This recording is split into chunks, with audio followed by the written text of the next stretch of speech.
Hello everyone. जैसा कि हम लोग ईवीएस सीरीज में जो भी इम्पोर्टेंट फैक्चुअल चीज़ें हैं जो एग्ज़ाम में पूछे जाते हैं तो उसको हम लोग करने का प्रयास कर रहे हैं और इस श्रृंखला के माध्यम से इस सीरीज के माध्यम से उन सारी टॉपिक्स को क्लियर करेंगे जो एग्ज़ाम में पूछे जाते हैं। तो आज का ये 9वां लेक्चर है जो भारत में चित्रकला से संदर्भित प्रश्न पूछे जाते हैं और जो सीटेट के सिलेबस में मेंशन है तो उसी के अकॉर्डिंग हम लोग देखते हैं। जैसे चित्रकथित चित्रकला। चित्रकथित चित्रकला ये महाराष्ट्र का फेमस चित्रकला है। यह चित्रकला कहानी का वर्णन करती है और इसके निर्माण में केवल प्राकृतिक रंग का उपयोग होता है। तो प्रश्न कैसे बनेंगे यहाँ से? प्रश्न ये बनेंगे कि कहाँ, पहले तो पूछेगा चित्रकथित चित्रकला कहाँ का फेमस चित्रकला है, तो ये महाराष्ट्र का है। दूसरा प्रश्न पूछने की संभावना है कि कौन सी चित्रकला कहानी का वर्णन करती है, तो वो है चित्रकथित चित्रकला और इसमें केवल प्राकृतिक रंगों का उपयोग होता है। तो ये भी प्रश्न पूछा जा सकता है कि केवल प्राकृतिक रंग का उपयोग किस चित्रकला में उपयोग होता है, तो वो चित्रकथित चित्रकला में। अगला है कलमकारी चित्रकला। कलमकारी चित्रकला कहाँ की है, तो ये आंध्र प्रदेश की फेमस चित्रकला है।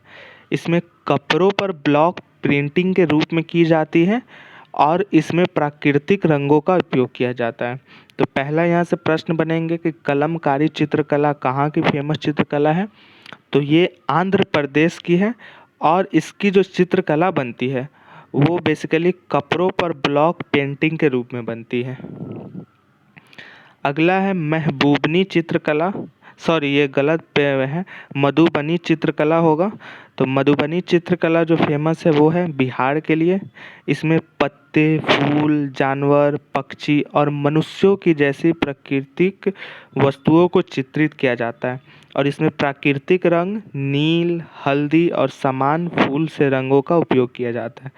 चित्रकारी की सुंदरता के लिए चावल के चूर्ण का उपयोग किया जाता है।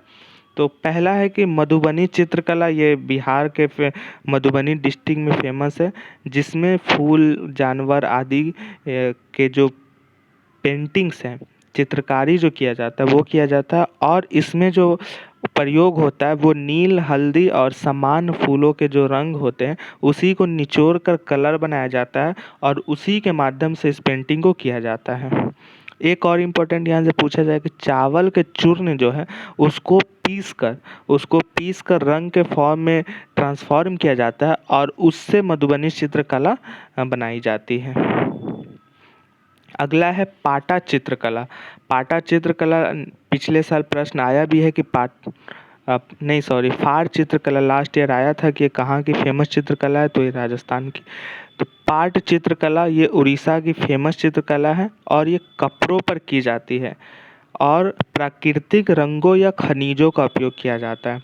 तो पहला प्रश्न पूछे जाने की संभावना है कि पाटा चित्रकला कहाँ की इम्पॉर्टेंट चित्रकला है, तो ये उड़ीसा की फेमस चित्रकला है और इसमें जो किस चीज़ का प्रयोग किया जाता है, तो प्राकृतिक रंग या खनिज, तो मिनरल्स के प्रयोग करके पाटा चित्रकला बनाया जाता है। इसको याद रखने का ट्रिक है कि सबसे ज़्यादा जो मिनरल्स रिसोर्सेज हैं, खनिज के जो संसाधन हैं, वो बेसिकली पाए जाते हैं उड़ीसा, झारखंड, छत्तीसगढ़ एवं और बंगाल। तो आप इससे भी आपको अंदाज़ा लग जाएगा कि इसमें नहीं हमने बंगाल का पढ़ा, झारखंड का, छत्तीसगढ़ का। तो डायरेक्टली जो प्रश्न आएगा तो कहाँ से आएगा कि खनिज का उपयोग करके किस चित्रकला का निर्माण किया जाता है, तो वो है पाटा चित्रकला। अगला है फार चित्रकला। फार चित्रकला राजस्थान की फेमस चित्रकला है और ये कपड़े पर की जाती है। तो ये लास्ट ईयर प्रश्न भी आया था कि फार चित्रकला कहाँ की फेमस है, तो राजस्थान की है। तो आज हमने जो भी इम्पोर्टेंट पेंटिंग्स हैं जो हर वर्ष प्रश्न पूछे जाते हैं और पूछे जाने की संभावना है उसको हम लोगों ने कंप्लीट किया। आने वाले लेक्चर्स में भी जो भी बचे हुए हैं पोर्शन उसको क्लियर करने का प्रयास करेंगे। तब तक के लिए धन्यवाद।